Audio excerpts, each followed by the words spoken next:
My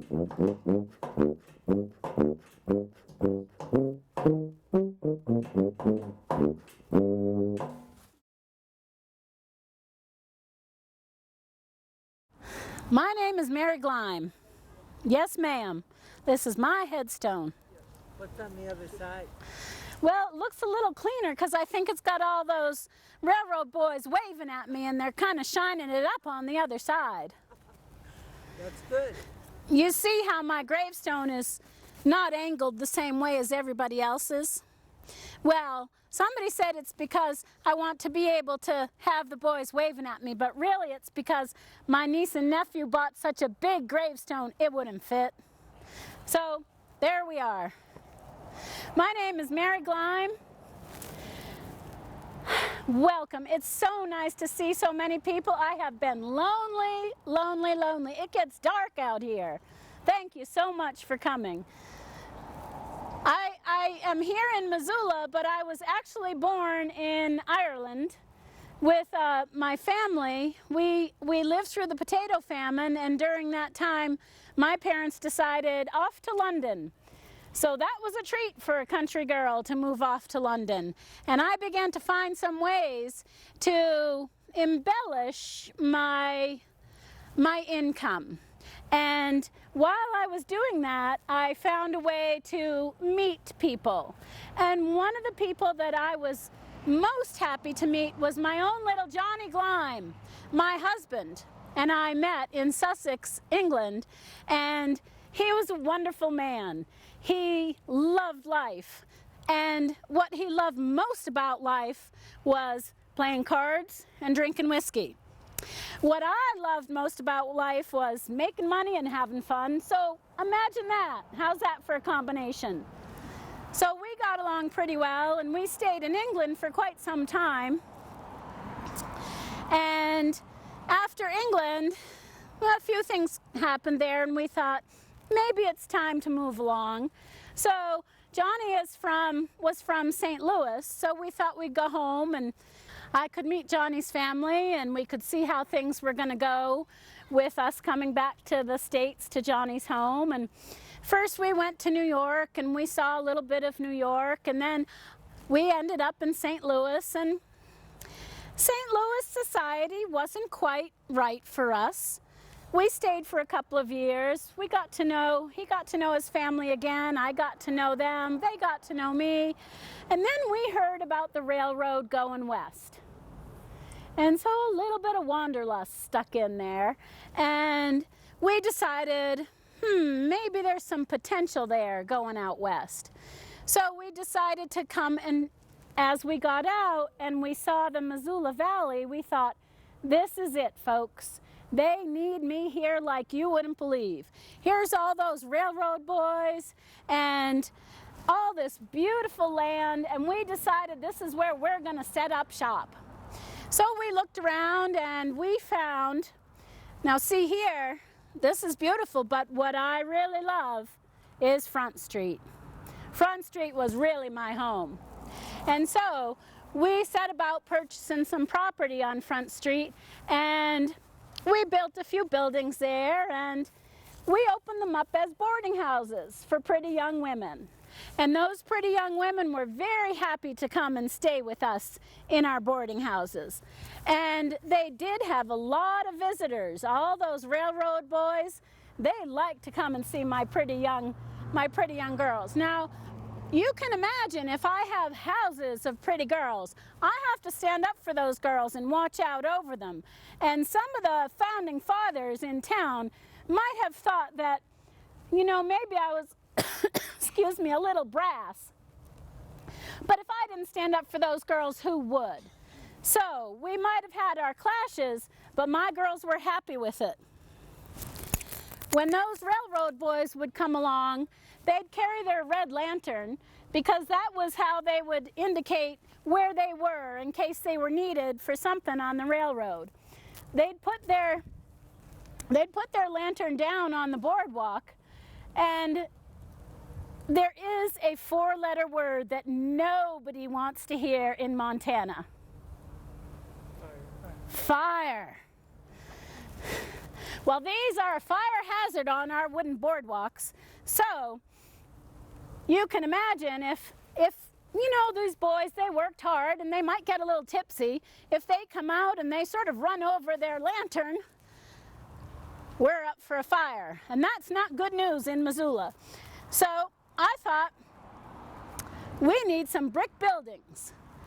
So we bought a brick factory. We built a few brick buildings.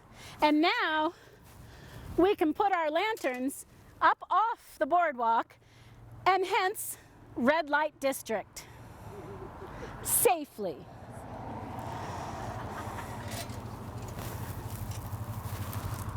So those boys were just the love of my life, and I would say, you know, when I'm planted, I'm going to be right across from you. You boys have to toot and wave when you drive by on those trains. Pardon? Or four-wheelers, or you too, when you leave, you toot and wave to me. I'll be happy to wave back to you. So things were going along in Missoula. Occasionally I'd venture out of town. I was able to get some property in St. Ignatius and Ronan, and even make my way to San Francisco. But before I tell you about that, I want to tell you that I entered into a contract here in Missoula, and I was able to get my sole trader license. Very uncommon for women in those days to have sole trader licenses. Now, what do you think they would make a poor woman like me pay to have a sole trader's license? $10,000. Hey, what year? 1898. What do you think the men were paying in those days? $20. $20 to $50. But no, you see a woman come along and guess what happens? Sorry, gentlemen, but that was the case. So with my sole tradership, Johnny was happy as could be. I can do the business, he can do the playing, and life was just grand. So we're building our business and things are going along well. And along comes this gentleman, person, man, reprobate, called Bobby Burns, and he decided he wanted some property on Front Street. Well, I'll tell you, it's a free world, right? But that's my Front Street. But anyway, I decided to go off to San Francisco and do some business. And do you know, while I am gone, I come back to this hullabaloo because Bobby Burns' house has been dynamited. Now, Bobby Burns walked out just fine because apparently those that laid the dynamite laid it in the wrong house, in the house next door. So Bobby Burns was fine, but he put up a $500 bond to say anybody that would give information leading to the arrest of the person who caused that dynamiting, and they were all over it. They'd found two gentlemen, and those two gentlemen pointed at me. I said, I've been in San Francisco. How could I have been dynamiting somebody from San Francisco?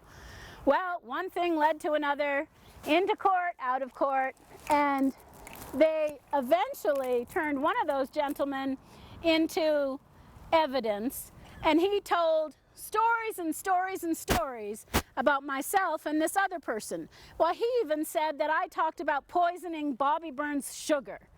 Now, really, I'm a busy woman. I'm not going to go poisoning somebody's sugar. Well, long story short, the first witness, he goes off free. The second witness gets 14 years in Deer Lodge. Well, that's not looking all that good for me.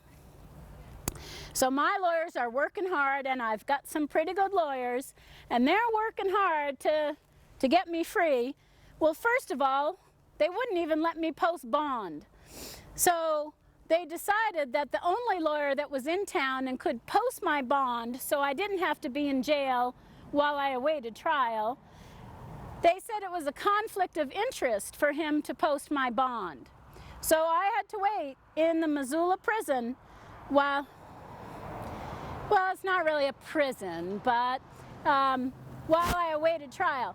The good thing about that, I will say, is that they did let me out during the day and I could go about my business to collect my rents and so forth.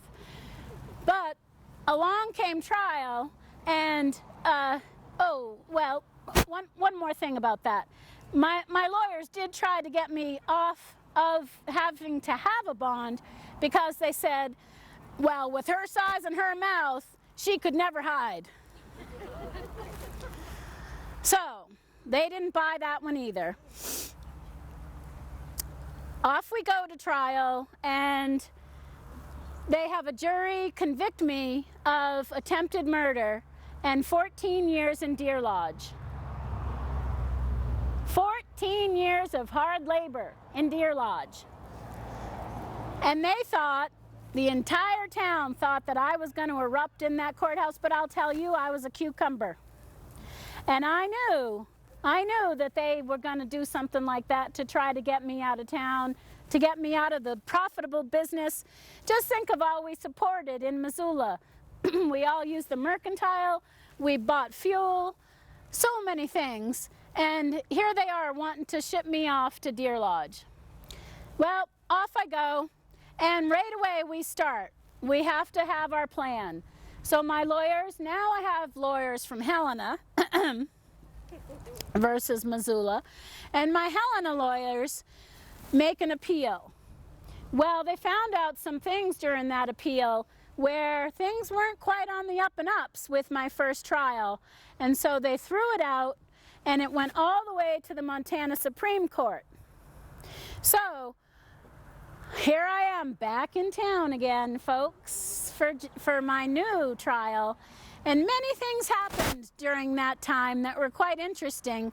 Of the most interest was that Bobby Burns, he just up and had a heart attack one day on the Higgins Ave Bridge.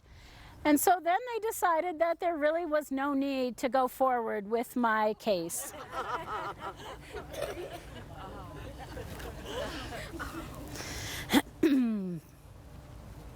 So I was back home from the Deer Lodge and wondering, what do I do next? So I decided to put my energies into rebuilding my business. My husband really didn't do much to take care of it while I was gone. And also while I was gone, his health had begun to fail. Seems like his good times were a little bit catching up on him. And so I did my best. I really tried to help him get stronger and better while I managed my businesses, but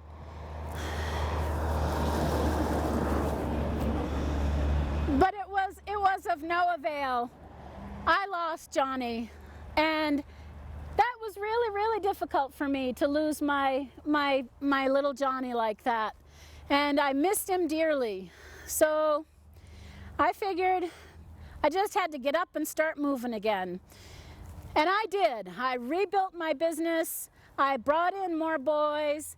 I had a little import business going on, importing goods, and maybe there would be extra people moving in my imported goods, and they would come and work on the railroads. And after a while, I just wondered what I was going to do next. But I didn't have to wonder for long, because the founding fathers of Missoula had decided that they were going to outlaw all the actions on Front Street. That was not a popular decision, but what could I do? So I sort of pulled my whole activities in, and that really broke my heart, right up there with losing my Johnny. And after that, I did get sick. I got the flu, and I never did recover from losing Johnny and my business and my boys, and getting that flu was just too much for me. And so here I am today, asking you to remember when you drive by me, give me a little honk. It makes me feel better. I don't feel quite so lonely if you give me a little honk and a wave. Thank you.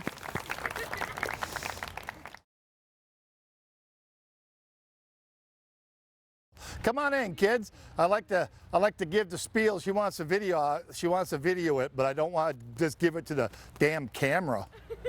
How boring is that? So come on in. I dare you. You want to hear the story of Nels Peterson, the tuba player of the Missoula City Band? I'm Gary Gillette, and what I am is I direct the Missoula City Band, and I'm writing a book on the Missoula City Band, the history of it. That's what led to this being here, because of the research that we're dealing with the Missoula City Band. He don't care about tuba players in the Missoula City Band, does he? Shoot. Let's see. Oh, hold on, buddy. Would this do it?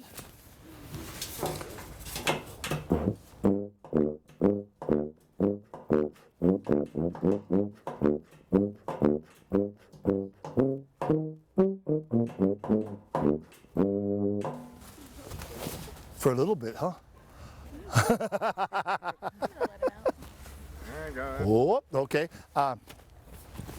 So I'm doing the history of this fella right here. So have you ever been to Montana Club? Yes. Up on Brooks, used to be the Heidel House. Well, the second booth in the left-hand side is this picture. And right here is Nels Peterson. And Nels Peterson, oops, sorry, I rubbed on that microphone. Nels Peterson is the gentleman that I'm depicting. And Nels is the tuba player of record in this picture from up 1925. He was born 1878 in Peshtigo, Wisconsin. His father, Pete Peterson, was from Sweden, and his mother, Christina Nelson. Come on in, guys, I'm just getting started. Was from Denmark. Nels Peterson is this tuba player right here. Missoula City Band, about 1925. You recognize where they're standing? Courthouse. Yep, east steps of the courthouse, right? So the courthouse been there since the turn of the century, the last century, and oftentimes the band would have their picture taken there. Nels was born 1878 in Wisconsin. In 1909, he married a gal in Delta, Michigan, which is, down about here, about 40 miles from where I grew up. I'm a Detroit rat myself. And they moved up north to the Upper Peninsula of Michigan, where he took up the trade of tinsmithing, which is sheet metal work, is what that's called now. They followed the ore from Upper Peninsula, Michigan through Minnesota and then finally to Montana, and he ended up here in the draft of 1918, the census for the World War I draft. And he was wise enough to write down his main occupation as musician. Because they weren't much interested in drafting musicians for the war, but a sheet metal worker, he would have been gone. So he was able to stay here in Missoula, continue to play in the city band. He played for 46 years in the Missoula City Band, lived a number of places here in town. His first wife died. He took up a second wife with a stepchild, though I haven't been able to put any current relatives here in Missoula to this fella. And then he took on a sidekick, Joe Dayshaw, who was a relative of Dusty Dayshaw. And even though he was younger, he died sooner. And when he died, Nels carried the casket, buried young Joseph just two plots over here, 2 lanes over, and was a pallbearer and also brought the band out and played for his funeral. He continued the band until 1969 through iterations and iterations of the Missoula City Band, and is laid to rest here. I'd love to find some direct relative of Peterson during this presentation. And the Missoula City Band started in 1865, and we're still going strong today. And I'll have the history. The contract said I got to be done by this summer, so I'm writing and publishing the history of the Missoula City Band. Anyone got any questions at all? Where do they play? Oh, so every Wednesday night in the summertime we play at the Band Shell at Bonner Park, which is down the university area. And is that who started that Bonner Park musician Yeah. group? Yeah. That we played for the first 100 years. We played down at the courthouse. And then we came out to Bonner Park and had a rickety old shell. And finally, before my predecessor died, he managed to get that great band shell built. And I just took it over and go out and. How long have you been doing this for? I've been doing the city band since '92. Wow. So I can't do the math, but now I'm a retired teacher, so that's my full-time job now. Yeah? I'm the director of the city band. Were you a band teacher then too? Or? Yeah, so I retired here out of Missoula. I retired out of Sentinel 2 years ago. I taught at Big Sky, and I taught band for 41 years. Wow. But now I'm retired. Now I do the city band. Yeah.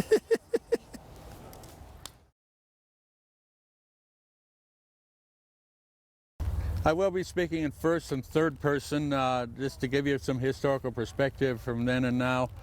I, David Polson, was born in 1831 in Connecticut. My parents both died a year apart when I was in my mid-teens. I was befriended by a teamster who was heading out west to the gold rush, California in 1949, and became quite adept at working with animals, loved them. I actually hit it rich in the gold fields and used my money to buy a pack string. I found out I could make more money providing supplies to the miners. It was a more sure thing, and eventually got wanderlust and headed to Nevada with my own pack string and on to Idaho, where I stayed with the Nez Perce tribe for a while. I had a beautiful paint horse, and the chief really fell in love with that horse and wanted it very badly, but I didn't want to sell it. He used a strategy that he brought out his young daughter, Mary, beautiful long black braids coming down each side of her face, and I was smitten and always struck up a trade. Well, that horse probably wore it out in about 10, 15 years, but Mary stuck with me till my death in 1900. Anyhow, we went up to the Bitterroot for a couple years, and then I'd heard about the lush Mission Valley, beautiful Flathead Lake, where the grass was belly high to a tall horse, and so we moved up to the foot of the lake, which was then called. For historical perspective now, if you take Highway 35 like you're driving up to Big Fork or Glacier Park, about 3 miles out, if you look down towards the lake, you'll see a big blue silo. It was a corn silo for a dairy. That's where that area is where David, built my wife a big house. It was well heated, but she was more comfortable in a teepee most of the time, and erected a teepee in the backyard. I played the fiddle quite well. I was well liked. They liked me to play for the dances, even played for dances down here in Missoula in the Bitterroot area. I'd bought Mary an organ, but she was very shy and didn't really like to perform. I had to get our mail in Ravalli, which is about 30 some miles from Polson. That was quite a nuisance. And government wouldn't give the foot of the lake a post office until they had an official name. Baptiste Eneas was a good friend of mine, and had the ferry across from the town to the west side. And the townsfolk petitioned Baptiste and I to canvass the folks and choose a name for the town. I thought it should be named Eneas because he was such an important figure, well liked. But the townsfolk and Eneas said, no, we want to name it Polson. So I accepted that honor. At that time, Polson didn't have a bridge. Let me get back to that a little bit later. The Blackfeet were mortal enemies to the Salish and Kootenai, and they'd come down through Hellgate Canyon and up through the Mission Valley on a raid, killing settlers and stealing children. We oftentimes would find out about these raids ahead of time, and so one time I took young George up to the East Hills and hid out, and Mary took our daughter Agnes in a buffalo hide boat to cross the river, and hid up in the hills, what's now called Jetty or Sunny Slope, until the raiding party had gone through. When she came back, the boat was gone, either stolen or went adrift, and so tied Agnes around the back, put her on the back of her shoulders and tied her feet here in front of her chin and swam across the river. Very hardy woman. Mary also had a horse named Charlie. When she wanted to go up in the hills berry picking or something, she'd saddle him up, and he was what they call a stump sucker. He'd blow his belly full of air, and so he couldn't get a tight cinch on him. And then after riding him a while, then they'd let their air out and the saddle loosen up. But anyhow, she also had a buggy that she liked to ride around in.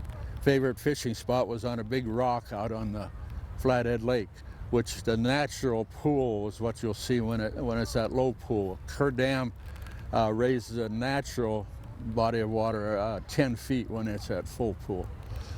All right, 1910, I was gone. First, let me tell you about my problems.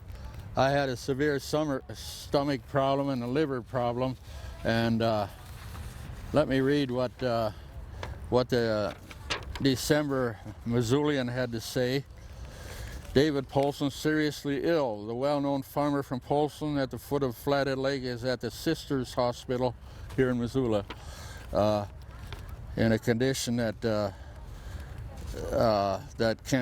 can't yield to medical treatment. And on December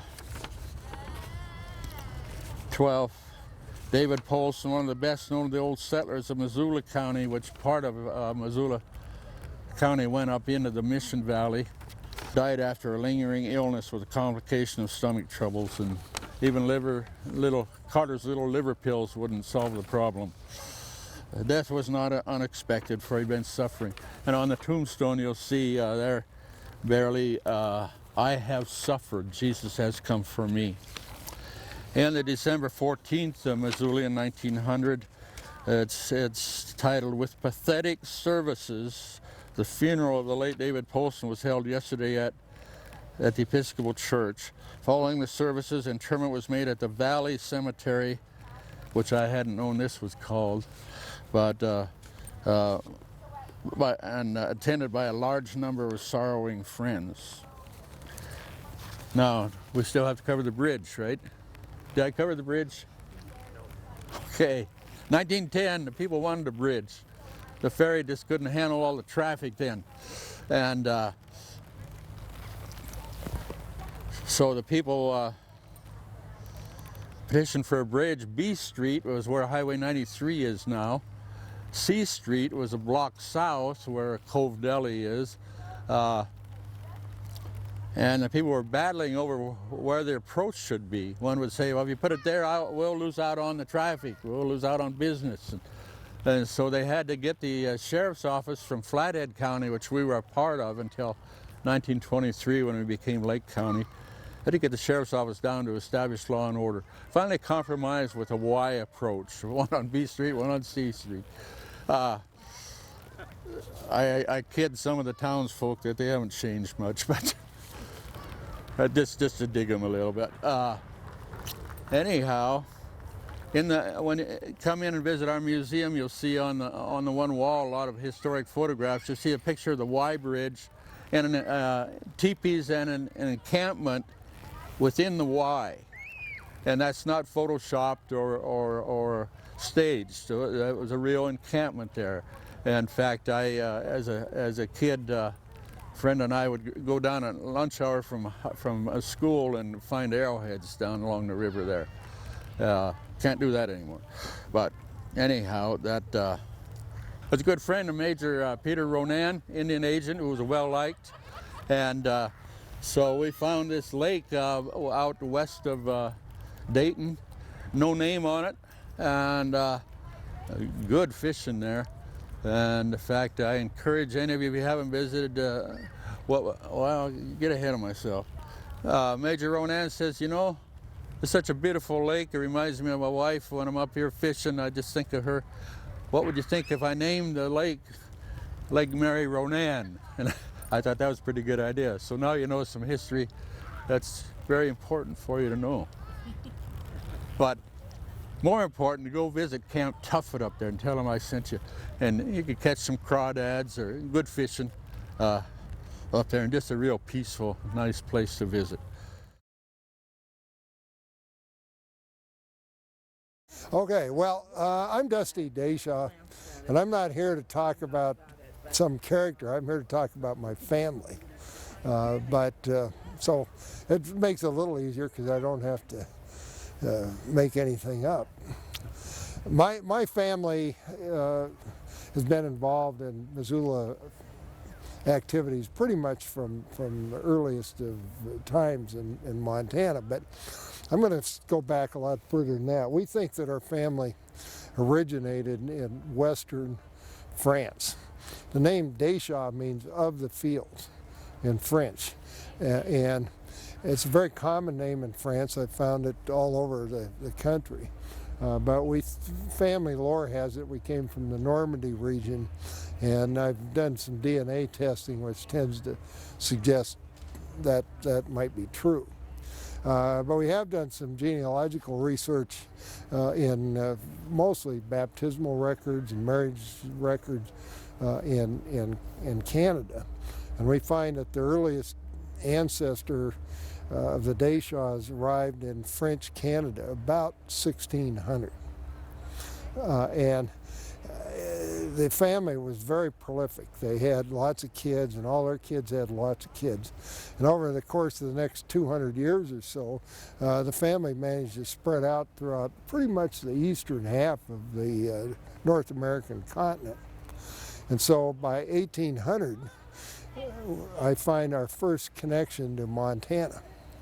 When the Lewis and Clark expedition was forming up in 1803 and 4, they recruited a bunch of French riverboatmen in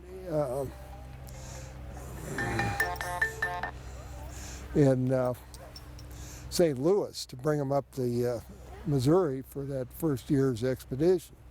The leader of the French riverboatmen out of St. Louis was a guy by the name of Baptiste Dayshaw. And if you look in the Lewis and Clark journals, you'll see that. The French riverboatmen brought the expedition up to the Mandan villages for the first winter. They didn't spend the winter in the Mandan villages, but the Frenchmen were sent back to St. Louis to report on the first year's activities on the expedition. So they didn't quite make it to Montana. But not too much after that, in the early part of the 1800s, there was a lot of fur trade competition here in the western United States, in the upper Missouri in particular, and competition between the Hudson's Bay Company, the American Fur Company, and others, as well as a lot of competition between various individual fur trappers and Indians. And of course, a good percentage of these fur trappers were French Canadians. A lot of them married Indian women. And the result of that were people of mixed French and Indian blood who are known as Métis. One of the Métis families that came into eastern Montana in the 1820s and 30s was written up in this January 2004 edition of the Montana magazine, the magazine of the Montana Historical Society. And the article is entitled, "This Wicked Family." And the smaller print says, "A biography of the Dayshaw family of Fort Union, their feuds, fights, and violent demise." And of course, people always get a chuckle out of this wicked family. But they were involved in a lot of battles with people, fights in front of forts that are depicted here in a Charlie Russell painting. There's a picture of a skirmish outside the walls of one of the eastern Montana fur forts. They must have been pretty good hunters and guides, though, because there was a French or a German prince by the name of Maximilian that had an expedition up the Missouri in the 1830s. Maximilian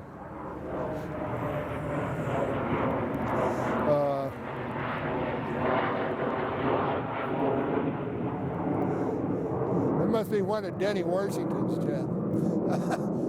Maximilian had a lot of artists come along and others, but he hired a lot of people for guides and hunters for the expedition.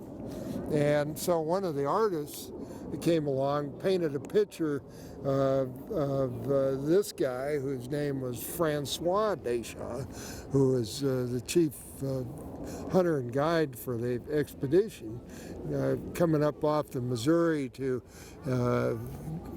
shoot a grizzly bear that's up here feeding on a bison carcass. He also painted a picture of this woman who was Francois's wife, and obviously a Native American. Well, after the expedition and some more feuds with other people, the Deschamps family got trapped in one of these forts in eastern Montana. There was a big siege and shootout, and eventually the whole family was killed.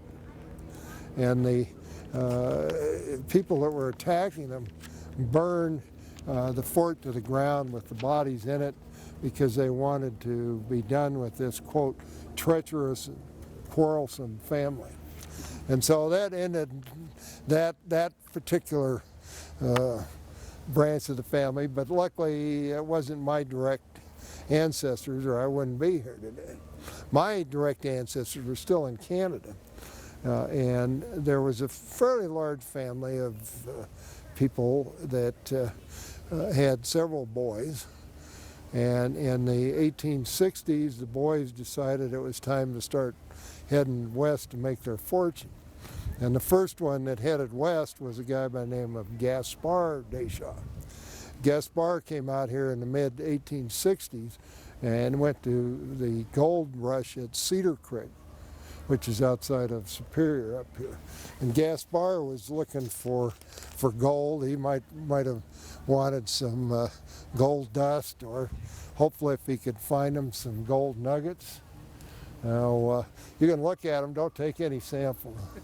But Gaspard, despite his best efforts, was not having much luck finding any gold. And so after some lack of success in the gold fields, he headed north, went up to the Flathead, and he was up there for about 5 years, we think, with the Indians. When Gaspard left the Flathead Valley, there were a number of Indians up there with the last name of Deschamps. There hadn't been any before, so we don't know exactly what Gaspard's activities were up there, but there were people that took his name. He came down to Frenchtown and married a French-Canadian woman whose last name was Cyr. And they started raising a family, and Gaspard started assembling a sizable ranch here in the Missoula Valley. And as kind of a side note, some of the other speakers will talk about how they were the only white women in Missoula in the 1860s, and make it sound like there just weren't any other women around. Well, actually, there were a lot of white women, but they were all French Canadians, and they were out at Frenchtown. And the French Canadians were always kind of viewed as second-class citizens, not too much above Indians, and certainly not the same social strata as the Anglo-Saxon English people. So you don't hear much about these French Canadians, but there were maybe as many as 80 French Canadian families in the Frenchtown area by the mid-1860s, including a lot of women and children. Well, as I mentioned, Gaspard started building his ranch in the remnants of that are still out on Mullen Road. In fact, if you go to the Ranch Club development and golf course, and you go in the gate into that, you'll see established 1865. If you go on their website, you'll see that they're talking about Gaspar establishing that in 1865. And in fact, if you know where you're going, you can still get down to the old ranch down on the other side of the old Milwaukee right-of-way down in there. But Gaspar was involved in not just ranching, but other commercial activities as well, including a blacksmith shop and an implement company on West Main Street. In the late 70s, the second brother, a fellow by the name of Joseph, came out here and bought Gaspar's interest in that blacksmith shop. Joseph married, had children, and his first child was this Joseph, who was born here in Missoula in 1881. And I'll come back to this Joseph in a little bit. But Did the Joseph also come from Canada? no, his dad did, but That's when. yeah, but this guy was actually born here. His father's over in St. Mary's with the rest of the family, and I'll talk about that in a minute too. But the last of the three brothers was my ancestor, my great-great-grandfather. He came, although a couple of his sons had actually come out here earlier and had been here for some time before my great-great-grandfather and his wife came. But my great-great-grandfather bought part of Gaspar's ranch, this one being in the lower part of LaValle Creek on this side of the Clay Hills. And that remained, I remember that place when I was a kid. But he had children, including my great-grandfather who took over the ranch. And he must have been a pretty decent farmer because he got these silver medals for display of thrashed oats at the a big exposition they had in San Francisco in 1914 when the Panama Canal was opened. And he got the silver medals for that display. As I mentioned, all of these families had lots of kids, and all their kids had lots of kids. It gets kind of complicated because they've named a lot of them with the same names as their parents. So, for example, my real name's Robert III, and I've actually got a grandson that's Robert V. So I'm just as bad as the rest of them were. But turning to Joseph, who was born here, he took over his dad's blacksmith shop and operated it into the 20th century. But of course, people were losing interest in blacksmiths and more interested in making internal combustion engines run. So at some point along the way, Joseph turned the shop from a blacksmith shop into a auto mechanic, and that's basically where his career went. Joseph was also very involved in aviation and became one of the first aviators in the Missoula Valley around the time of the First World War. Joseph finally was very active in the city band, played the tuba.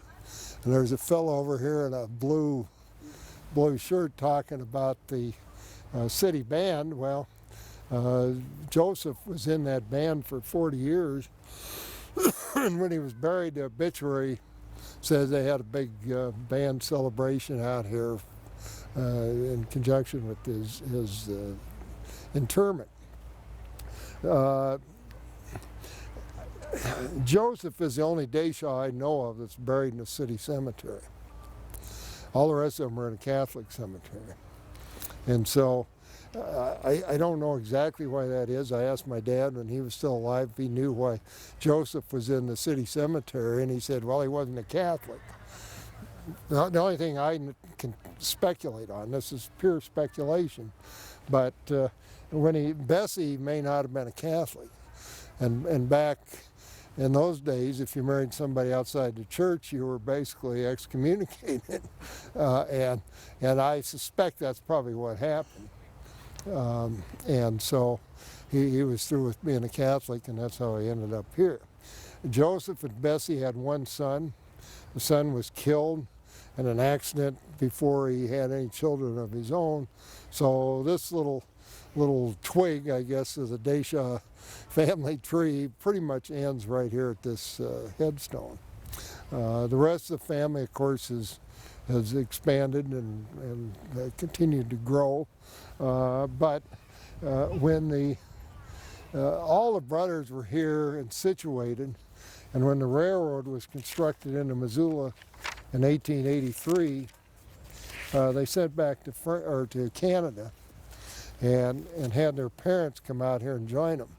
And so this is a picture of my great-great-great-grandparents taken here in Missoula in 1883. And they're the ancestors of all the Deshaws in the Missoula Valley. And because of these two being buried here, I claim to be a fifth-generation Missoulian. Now, of course, like I say, there's 2 or 3 additional generations. So that pretty much concludes my remarks about the Deshaw family. And I'd sure be happy to answer any questions that anybody might have. Well, where were you actually when you were, after you were born? Where did you live on the ranch out there? Well, yeah, we lived out there. The place east of town, my grandfather actually bought in 1945, and we moved out there right after he bought it. My grandfather was involved in real estate and did pretty well in that real estate business after the war, World War II. And his scheme was to do a big subdivision out east of town. That's why he bought it. But we continued to own the place west of town until late 40s, early 50s. Kind of a side note, the original town site of Hellgate was on that property. And in 1948, my dad tried to give it to the city of Missoula. And a committee was formed to try to raise money to take it over. Ty Robinson was the chair of the committee. You won't know about that from reading the Missoulian because the ACM owned all the papers in those days. But I've got quite an article about it in the Spokesman Review. In fact, when I was a kid, I wondered why we got the Spokesman instead of the Missoulian. Well, the Spokesman would cover stories that the ACM, for whatever reason, didn't see fit to print. Anaconda Copper Mining Company. They owned all the papers in Montana. Along with a lot of other stuff, including perhaps the legislature. How big was the place out west? Oh, I don't know. Couple hundred acres, maybe. I don't know. But it went down to the river, and the north side was more or less where the Milwaukee Road was. The Hellgate Trading Post is where that was, and like I said, I remember the town site. All the buildings were still there. I mean, they were only 80 years old at that point, and but the city couldn't raise enough money to take it over, and eventually my dad sold it to somebody and it turned into a trailer park. And the buildings were all raised. Nowadays, of course, we'd probably, have some major project to try to preserve it, but that wasn't the thing in those days. If it was 40, 50 years old, it was old, let's get rid of it and put something new up. And the placer gold that you passed around, is that from Cedar Creek? The what? No. No. Okay. Actually, my wife's got a similar heritage to mine, and it's a long story. But she had when her parents died, had a safety deposit box, and in the safety deposit box was this, and I don't know why I'm doing this, but I grabbed it a double eagle. Oh yeah, I used to mine on Cedar Creek as well. It was one And this you may have noticed on that display, kind of a copper thing on the front. Right here. I only had one of them at the time, so I put the mirror in behind it so you can see the back. But if you look at the one in the plastic, it's not gold. I think it's bronze or brass, one or the other.